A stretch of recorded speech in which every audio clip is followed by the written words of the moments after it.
नमस्कार, स्वागत आपका बिहार समाचार में। बिहार वालों के लिए मौसम विभाग ने बारिश को लेकर बड़ी खबर सुना दी है। साथ ही बिहार में बाढ़ और वज्रपात को लेकर भी बड़ी खबर है। तो वहीं तेजस्वी यादव और मुख्यमंत्री नीतीश कुमार जी ने बड़ी घोषणा कर दी है। तेजस्वी यादव बस कुछ ही दिनों में बिहार के मुख्यमंत्री बनने वाले हैं, तो वहीं पीएम कैंडिडेट बनेंगे नीतीश कुमार जी। विपक्षी दलों की बैठक में बड़ा फैसला ले लिया गया। तो आज की बिहार की महत्वपूर्ण खबरों पर बात करेंगे। इसके पहले आपसे एक छोटी सी अनुरोध है, कृपया वीडियो को एक प्यारा सा लाइक अवश्य कर दीजिएगा। आपका लाइक करना ही हमारी मेहनत का फल होता है। बिहार में मुख्यमंत्री आवास योजना को लेकर बड़ी खबर है। देखिए, मुख्यमंत्री आवास योजना के तहत जिन गरीबों को आवास मिला है लेकिन पैसे नहीं मिलने की वजह से वे लोग अपने आवास को पूरी तरह से नहीं बना पाए हैं, तो अब बड़ी घोषणा हो गई है कि बिहार में हर दिन 6000 आवास के निर्माण का कार्य पूरा किया जाएगा। और इसके लिए सरकार ने संबंधित अधिकारियों को दिशा निर्देश दे दिया है। तो वहीं इंदिरा आवास पूर्ण करने पर मिलेंगे 50,000 रुपए। देखिए, ग्रामीण विकास विभाग ने कार्यों की समीक्षा की। इस दौरान पाया गया कि प्रधानमंत्री आवास योजना के तहत 3000 लाभुकों को प्रथम किस्त का भी भुगतान नहीं किया गया है, तो एक सप्ताह के अंदर इन सभी को राशि दे दी जाएगी। साथ ही 1,21,000 प्रधानमंत्री आवास अभी तक अपूर्ण हैं, ये पूरे नहीं हुए हैं। प्रतिदिन अब 6000 आवास बनाकर इसे पूर्ण करने का टारगेट रखा गया है। साथ ही मुख्यमंत्री सहायता योजना की भी समीक्षा की गई और इसके तहत लंबित इंदिरा आवास को पूर्ण किया जाना है। आवास को पूर्ण करने के लिए 40,000 और 10,000 रुपए की राशि दी जानी है, यानी इंदिरा आवास को पूर्ण करने के लिए टोटल 50,000 रुपए तक की राशि दी जाएगी। और साथ ही ये भी कहा गया कि जिन गरीबों को अभी तक पीएम आवास नहीं मिला है, जो गरीब अभी भी आवास विहीन है, उन सभी गरीबों को पीएम आवास दिया जाएगा। सरकार हर गरीबों को घर देने वाली है।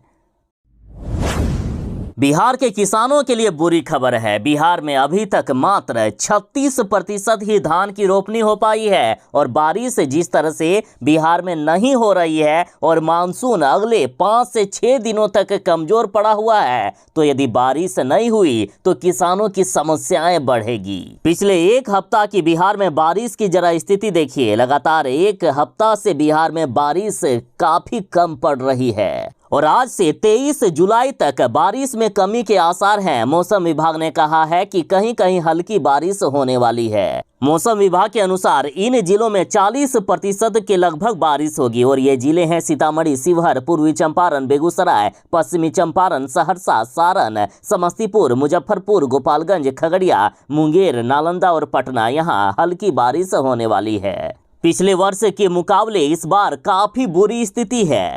मौसम विभाग ने 18 जुलाई के बाद अगले 6 दिनों तक बारिश में कमी होने की बात कही है। बिहार में अचानक से मौसम बदल जा रहा है। कल तक ये कहा जा रहा था बिहार के 19 जिलों में भारी बारिश हो सकती है और आज कहा जा रहा है कि 18 से लेकर 23 जुलाई तक बिहार में काफी कम बारिश होने वाली है। बाकी बीच में भी मौसम की स्थिति बदल सकती है और इसके लिए आपको खबरों पे बने रहना पड़ेगा। जब इन चोर उचक्कों को देश चलाने की जिम्मेदारी दे दी जाएगी तो देश की स्थिति क्या होगी, आप सोच सकते हो। देखिए, बिहार के 67% विधायकों पर आपराधिक मामले दर्ज हैं। देखिए, यदि किसी नागरिक पर कोई भी आपराधिक मामले दर्ज हो जाते हैं तो वो जिंदगी में कभी भी सरकारी नौकरी नहीं प्राप्त कर सकता है। और शायद ये नियम यदि नेताओं पर लागू कर दिया जाता तो आज देश हमारा सुधर गया होता, लेकिन ऐसा नहीं है। जितने भी चोर उचक्के गुंडे मवाली है ना, वो लोग आकर राजनीति में घुसे हुए हैं। और यदि बिहार की बात करें तो बिहार के 67% विधायकों पर आपराधिक मामले दर्ज हैं। जिनको आज जेलों के अंदर होना चाहिए वो आज देश चला रहे हैं, वो आज बिहार को चला रहे हैं। देखिए, एसोसिएशन फॉर डेमोक्रेटिक रिफॉर्म्स यानी एडीआर ने 3 दिन पहले पुणे, महाराष्ट्र में हुए राष्ट्रीय बैठक के बाद ये रिपोर्ट जारी की है। रिपोर्ट के अनुसार बिहार में आपराधिक मामलों के आरोपितों में से विधायकों में भी गंभीर श्रेणी के अपराध वाले विधायकों की संख्या 50% है। और लगातार राजनीतिक पार्टियां ही दूसरे पर आरोप लगाती है कि राजनीतिक पार्टियां वॉशिंग मशीन है। चोर उचक्के गुंडे मवाली चाहे जो भी इसमें घुस जाए, उनके अपराध धुल जाते हैं। बिहार वालों के लिए बड़ी खबर है। देखिए, मौसम विज्ञान केंद्र पटना के द्वारा पत्र जारी कर दिया गया है, जिसमें से ये कहा गया कि 18 से लेकर 23 जुलाई तक बिहार में काफी कम बारिश होने वाली है। और इस बीच किसान भाइयों को सलाह दी गई है कि अभी धान के बीजों की रोपाई का समय है, जिसके लिए खेत में पानी की अधिक आवश्यकता होती है। अतः उपरोक्त पूर्वानुमान को देखते हुए किसान भाइयों को सलाह दी जाती है कि आवश्यकता अनुरूप बीजों को पानी देने का प्रबंध उचित माध्यम से कर ले। और अब चिंताएं बढ़ गई है कि अगर बारिश नहीं हुई तो बिहार में सूखे के आसार हैं। और इस बीच पूरे बिहार में तापमान में भी वृद्धि होगी, यानी गर्मी भी बढ़ने वाली है। एक तरफ बिहार में बारिश नहीं हो रही है और ऊपर से नेपाल में भारी बारिश के कारण बिहार की कई नदियां लाल निशान के पार पहुंच गई है। महानंदा, बागमती, परमान आदि नदियों का जलस्तर लगातार बढ़ता ही जा रहा है। ये नदियां खतरे के निशान को पार कर गई है। महानंदा, परमान, बागमती, घाघरा, गंगा, कमला, कोसी, गंडक आदि नदियों से सटे हुए गांवों को सुरक्षा को देखते हुए खाली करा दिया गया है। इन गांवों को बड़ी खबर है। देश और लोकतंत्र को बचाने के लिए सभी राजनीतिक पार्टियां एकजुट हो रही है। सभी विपक्षी पार्टियां एकजुट होकर इस बार चुनाव लड़ने वाले हैं। देखिए, लोकसभा चुनाव 2024 में बीजेपी और प्रधानमंत्री नरेंद्र मोदी को कड़ी चुनौती देने के लिए विपक्षी दलों की दूसरी बैठक बेंगलुरु में हो चुकी है और इसमें बड़ा फैसला लिया गया। इस बार पीएम कैंडिडेट मुख्यमंत्री नीतीश कुमार को ही बनाया जा सकता है, तो वहीं तेजस्वी यादव अब बिहार के मुख्यमंत्री बनने वाले हैं। देखिए, बड़ी खबर निकलकर सामने आ रही है कि विपक्षी दलों के पीएम कैंडिडेट बनेंगे नीतीश कुमार जी। यदि विपक्षी दल चुनाव जीतती है तो अगला प्रधानमंत्री नीतीश कुमार जी को बनाया जाएगा। हालांकि कई राजनीतिक पार्टियां अभी इस बात को छुपा रही है कि आखिर किन्हें विपक्षी दल का पीएम कैंडिडेट बनाया जाएगा, लेकिन सुर्खियों से बड़ी खबर सामने आ रही है कि नीतीश कुमार ही पीएम कैंडिडेट बनेंगे। बिहार में अब आधार कार्ड के जरिए शराबियों को सजा दी जाएगी। आधार कार्ड के जरिए अब शराबियों को पकड़ा जाएगा। आधार से दूसरी बार शराब पीने पर पकड़े गए 400 आरोपितों को अब तक सजा मिल चुकी है। देखिए, बिहार में पहले से ये नियम है कि दूसरी बार यदि शराब के साथ या शराब के नशे में पकड़े गए तो उन्हें जेल जाना होगा। लेकिन कई शराबी बार बार पकड़े जाते थे, लेकिन एक प्रॉपर रिकॉर्ड नहीं होने की वजह से वे छूट जाते थे। लेकिन अब चाहे बिहार के किसी भी जिले में किसी भी शराबी को पकड़ा जाता हो या किसी भी शराब माफिया पकड़े जाते हो, तो उनकी आधार कार्ड से ये पहचान हो जाएगी कि ये या इनके ट्रैक रिकॉर्ड क्या है, ये कितनी बार शराब के नशे में पकड़ा गया है या शराब के धंधे से कितनी बार इनको सजा मिली है या क्या क्या हुआ है, सारे कुछ की डिटेल्स आ जाएगा। मई और जून के महीने में करीब 18,000 शराबियों का आधार सत्यापन हो चुका है। बिहार में पहली बार पकड़े जाने पर जुर्माना लेकर छोड़ देने का प्रावधान है, लेकिन यदि दूसरी बार पकड़े गए तो उन्हें जेल की सजा काटनी होगी। जेल की सजा काटने के बाद भी यदि कोई तीसरी बार पकड़ा जाता है तो उन्हें कड़ी से कड़ी सजा मिलती है।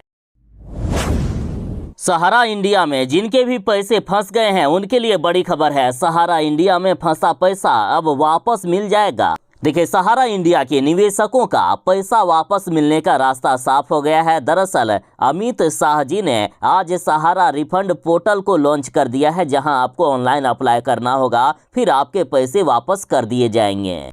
बता दें कि देश भर के लाखों निवेशकों के करोड़ों रुपए सहारा इंडिया में फंसे हुए हैं। भारत सरकार द्वारा ये पोर्टल लॉन्च करने के बाद निवेशकों को उम्मीद जगी है कि उनके पैसे अब वापस कर दिए जाएंगे और पोर्टल के जरिए टोटल 5,000 करोड़ रुपए निवेशकों को वापस मिलने वाले हैं। देखिए, निवेशकों को सबसे पहले पोर्टल पर अपना नाम दर्ज करना होगा। वेरिफिकेशन के बाद रकम वापसी की प्रक्रिया शुरू होगी। इसके बाद सहारा समूह की समितियां 30 दिन के भीतर दस्तावेज वेरीफाई करेगी।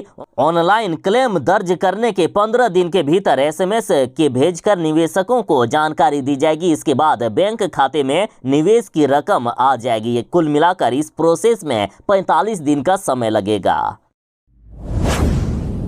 बिहार के कई जिलों में बाढ़ ने तबाही मचाकर रख दी है, तो इधर बाढ़ को लेकर सरकार ने निगरानी बढ़ा दी है ताकि जो भी नुकसान हो उसे कम किया जा सके। देखिए, राज्य में संभावित बाढ़ को लेकर निगरानी बढ़ा दी गई। आपदा प्रबंधन विभाग को विभिन्न जिलों में मिली रिपोर्ट के बाद सभी जिलों को दिशा निर्देश भेज दिया गया है कि बाढ़ से बचाव के लिए सभी जिलाधिकारी सतर्क रहें। देखिए, विभाग के मुताबिक 28 जिलों में बाढ़ से हर हाल में थोड़ा मोड़ा प्रभावित होता है, जहां बाढ़ राहत अभियान चलाया जाता है और हाल के दिनों में कई नदियों में जलस्तर में बढ़ोतरी हुई है, जिसे देखते हुए एनडीआरएफ और एसडीआरएफ के जवानों को पूर्व के वर्षों में बाढ़ प्रभावित इलाकों में धीरे धीरे तैनात करना शुरू कर दिया गया है, ताकि बाढ़ के दौरान राहत कार्य में सभी लोगों को आराम पहुँचाया जा सके। इतना ही नहीं, बांधों में भी निगरानी बढ़ा दी गई है। स्थानीय लोगों से भी लिया जा रहा है सहयोग। बाढ़ प्रभावित इलाकों में कंट्रोल रूम के माध्यम से अधिकारियों तक सूचना तुरंत पहुंचेगी। ये कंट्रोल रूम सभी जिलों के डीएम की निगरानी में काम करेगा। इन जिलों में बाढ़ सबसे ज्यादा तबाही मचाती है और ये जिले हैं सुपौल, मधेपुरा, सहरसा, शिवहर, सीतामढ़ी, पूर्वी चंपारण, मुजफ्फरपुर, वैशाली, पश्चिमी चंपारण, दरभंगा, मधुबनी, पूर्णिया, कटिहार, शेखपुरा, बेगूसराय, लखीसराय, खगड़िया, सिवान, गोपालगंज, सारण, भागलपुर, बक्सर, भोजपुर, पटना, अररिया, किशनगंज, नालंदा और समस्तीपुर के साथ मुंगेर। बिहार के सभी सरकारी स्कूलों में जल्द ही इंटरनेट की सुविधा दे दी जाएगी। देखिए, बिहार के सरकारी विद्यालयों में इंटरनेट की सुविधा दी जाएगी। प्रारंभ में हर जिले के 10-10 चयनित विद्यालयों में ये व्यवस्था लागू होगी, ताकि वीडियो कॉन्फ्रेंसिंग की सुविधा इन विद्यालयों में बहाल हो सके। और इसको लेकर शिक्षा विभाग ने सभी जिलों को दिशा निर्देश दे दिया है। विभाग का निर्णय है कि अब हर दिन वीडियो कॉन्फ्रेंसिंग के माध्यम से विद्यालयों में क्या कुछ चल रहा है, उन सारी गतिविधियों की जानकारी प्रधानाध्यापकों से ली जा सके। और इस व्यवस्था को शुरू करने के लिए विभाग ने 24 जुलाई का दिन तय किया है। इसी क्रम में जिलों को कहा गया है कि आप अपने जिलों के वैसे 10 माध्यमिक और उच्च माध्यमिक विद्यालयों का चयन करें जहां स्मार्ट क्लास पहले से संचालित है, और वैसे विद्यालयों में जहां टीवी स्क्रीन उपलब्ध है उनका सिलेक्शन किया जाए। और ऐसे विद्यालयों में बीएसएनएल का इंटरनेट कनेक्शन लेकर ट्रायल के तौर पर ये देखें कि वहां इंटरनेट ठीक से काम कर रहा है या नहीं, साथ ही वहां से बिना रुकावट के वीडियो कॉन्फ्रेंसिंग हो रही है या नहीं। और जो भी इंटरनेट का खर्च आएगा, इंटरनेट का खर्च विद्यालय के विकास कोष से किया जाएगा। बिहार के सरकारी स्कूलों में पढ़ाने के क्रम में किसी तरह की कोई भी धांधली ना हो सके, साथ ही कोई भी लापरवाही ना बरती जा सके, इसके लिए ये व्यवस्था की गई है। जो अभिभावक अपने बच्चों को निजी या फिर प्राइवेट स्कूलों में पढ़ाते हैं, उनके लिए एक बड़ी खबर है। देखिए, निजी स्कूलों में अब जो भी स्कूल का फी होता है उसमें बढ़ोतरी होने वाली है, क्योंकि आपको अब स्कूलों में लगे बिजली मीटर का बिल पे करना होगा। बिहार के निजी स्कूलों में स्मार्ट मीटर लगाना शुरू हो गया है। स्कूल प्रशासन भी अब सालाना नहीं बल्कि हर महीने फीस के साथ बिजली शुल्क भी लेंगे। इसकी सूचना एक सप्ताह से स्कूलों ने अभिभावकों को देना भी शुरू कर दी है। बिहार के 658 निजी स्कूलों में अब तक स्मार्ट मीटर लग चुका है।